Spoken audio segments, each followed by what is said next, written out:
Did you know that some of the most powerful healing methods on Earth aren't new? In fact, they're not even from the last century. We're talking thousands of years old. Ancient healers had a different, incredibly sophisticated way of looking at the human body. For millennia, they used this knowledge to treat illnesses we still struggle with today.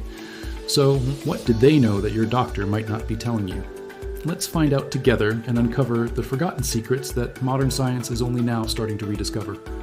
In our modern world, we have medical miracles at our fingertips. We've got incredible life-saving surgeries, advanced diagnostic tools, and drugs that can stop deadly infections in their tracks. For an emergency, there's no better system on the planet. But what about the chronic, nagging health issues so many of us face? The constant fatigue, brain fog, digestive problems, and persistent inflammation? Our modern system often falls short here. It's brilliant at managing symptoms, but it often fails to ask one simple, crucial question. Why is this happening in the first place? This is where ancient wisdom comes in. Ancient healing traditions weren't just about treating sickness, they were about creating and sustaining true, vibrant health. They saw the body not as a collection of separate parts, but as an interconnected whole, a complex ecosystem where everything affects everything else. And today, cutting-edge science is starting to see the proof, validating that these ancient healers were onto something huge. Let's start with a concept that might be a little shocking. What if I told you that one of the most powerful treatments for gut infections was first documented nearly 1,600 years ago? In 4th century China, a physician named Ge Hong was dealing with patients suffering from severe, unrelenting diarrhea and food poisoning. His solution was a remedy he called yellow soup. Okay, it sounds pretty gross, but this mixture was a suspension of fecal matter from a healthy person, given to the sick patient to restore their gut. The records say it brought people back from the brink of death. For centuries, this idea was mostly dismissed in the West as just folk medicine. But then, something happened. With the rise of antibiotic-resistant superbugs, modern doctors ran into a devastating infection called Clostridium difficile, or C. diff. After all other treatments failed, a few brave doctors in the 1950s decided to try a modern version of Ge Hong's ancient idea. They called it fecal microbiota transplantation, or FMT. The results were astonishing. FMT has a cure rate of around 80 to 90% for recurrent C. diff infections, a success rate that's almost unheard of in medicine. Science revealed what the ancient Chinese seemed to know intuitively. Our gut is home to trillions of microbes, a complex ecosystem we now call the microbiome. This second brain influences everything from our digestion and immunity to our mood. When this ecosystem is out of balance, disease can take hold. Ge Hong's yellow soup was, in essence, the world's first microbiome transplant. So, what does this ancient secret mean for you today? You don't need a medical procedure to start caring for your own inner garden. The advice from this ancient wisdom is simple. Feed your microbiome. Bring probiotic-rich fermented foods like yogurt, kefir, kimchi, and sauerkraut into your diet. Eat a wide variety of fiber-rich plants, which act as prebiotics, food for your good gut bacteria. By nurturing your gut, you're practicing a form of medicine that is both thousands of years old and on the absolute cutting edge of health science. For thousands of years in both Ayurvedic medicine in India and traditional Chinese medicine, a vibrant golden spice has been revered for more than just its flavor. I'm talking about turmeric. In ancient texts, it wasn't just a food, it was medicine, prescribed for everything from pain and inflammation to digestive issues and skin conditions. It was a cornerstone of health. For decades, modern medicine didn't pay much attention. But now, thousands of scientific studies have been published on turmeric and its active compound, curcumin. And what they've found is remarkable. Curcumin is one of the most powerful natural anti-inflammatory compounds ever discovered. We now know that chronic inflammation is a major contributing factor in many modern diseases, like heart disease, diabetes, and arthritis. Scientific studies, including some as recent as 2025, suggest that curcumin's anti-inflammatory effects can sometimes compete with those of certain anti-inflammatory drugs, often with fewer side effects. It works by targeting inflammation at a molecular level. The ancient healers didn't need to know about complex pathways. They just observed the results. They saw that this golden root cooled the fire of inflammation and restored balance. So, how can you use this ancient secret? It's as easy as opening your spice cabinet. Start working turmeric into your daily life. A simple golden milk latte made with warm milk, turmeric, a pinch of black pepper, and a touch of honey is a traditional and delicious way to do it. And that black pepper is crucial. It contains piperine, which can boost the absorption of curcumin by up to 2,000%. Add it to curries, soups, and even smoothies.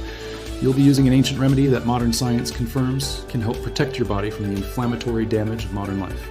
Picture it. Ancient Greece, 400 BC. The father of modern medicine, Hippocrates, is treating his patients for for aches, pains, and fevers, he doesn't reach for a pill. He reaches for nature. Specifically, he prescribed a tea made from the leaves and bark of the willow tree to ease pain and reduce fevers. Even before him, the ancient Egyptians and Sumerians had been using willow for pain relief for thousands of years, and it worked. People felt better. But for over 2,000 years, nobody really knew why. The knowledge was passed down as traditional herbalism, a secret held by nature. It wasn't until the 19th century that scientists, curious about these old folk remedies, decided to investigate. They managed to isolate the active compound in willow bark, naming it salicin. A few decades later, a chemist at a German company called Bayer figured out how to synthesize a version that was easier on the stomach. He created acetylsalicylic acid. You know it today as aspirin. One of the most widely used drugs in the world came directly from the wisdom of ancient healers who were simply paying attention. The blueprint for a modern medical marvel was hidden in plain sight, in the bark of a common tree. The message here isn't to go out and start chewing on willow bark. It's a profound reminder that nature is, and always has been, the master chemist. So many of our most important modern medicines have their origins in plants first used by ancient cultures. It encourages a new respect for the natural world and the traditional knowledge that first unlocked its power. It teaches us that sometimes the most advanced solutions have been here all along, just waiting to be rediscovered. Perhaps the most important secret ancient healers knew wasn't a specific remedy at all. It was a revolutionary way of thinking about the body. In Ayurveda from India, traditional Chinese medicine, and the Hippocratic medicine of Greece, the goal was never just to silence a symptom.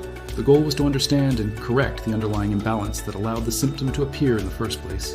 Ayurveda speaks of 3 doshas, Vata, Pitta, and Kapha, which are seen as energy types that govern our physiology. Traditional Chinese medicine talks about qi, the life force energy that flows through channels called meridians. In these frameworks, sickness is simply a blockage or imbalance. Both of these ancient systems viewed the person as a whole, a complete system of body, mind, and spirit. They understood that your emotional stress could absolutely cause your digestive problems, and that the food you eat directly impacts your mental clarity. Sound familiar? It should, because today this is the cutting edge of a new field called functional or integrative medicine. Modern science is now mapping the very connections that ancient healers spoke of intuitively. We now have the science of the gut-brain axis, proving your stomach and mind are in constant communication. We have psychoneuroimmunology, which studies how your thoughts and emotions directly affect your immune system. While these modern fields don't validate the literal existence of concepts like qi or doshas, they confirm the core principle. Everything is connected. The core message of these ancient traditions is perhaps the most empowering secret of all. Your body has an innate, intelligent ability to heal itself. Health isn't just the absence of disease, it's the presence of balance. The role of the healer, and of you, is to remove the obstacles and provide the right conditions for your body to do what it was designed to do. This means looking at your whole life. How's your sleep? How do you manage stress? What's the quality of your food and even your thoughts? Practices like meditation, yoga, and mindfulness, which stem from these ancient traditions, are now recommended by doctors because science has proven they can lower blood pressure, reduce inflammation, and create real positive changes in the brain. The wisdom of the gut, the power of a golden spice, the blueprint for a wonder drug hidden in a tree, and a philosophy of holistic balance, these aren't just interesting history facts. They are powerful, timeless truths about health that we're rediscovering. The point is not to abandon the incredible advances of modern medicine, but to integrate. It's about building a new approach to health that combines the best of both worlds, the precision of modern science and the profound, time-tested wisdom of ancient traditions. It's about empowering you with the knowledge to not just fight disease, but to create a state of lasting, vibrant wellness. What did ancient healers know? They knew the body is intelligent, they knew nature is powerful, and they knew that you, body, mind, and spirit, are a whole interconnected being. And now you know it too. What are your experiences with these ancient practices? Have you ever tried turmeric for inflammation or focused on your gut health? Share your story in the comments below. We read every single one. And if this resonated with you, please subscribe and turn on notifications because we have so many more secrets to uncover together. What ancient practice are you most curious about? Let us know, and maybe we'll explore it in our next video. Thanks for watching.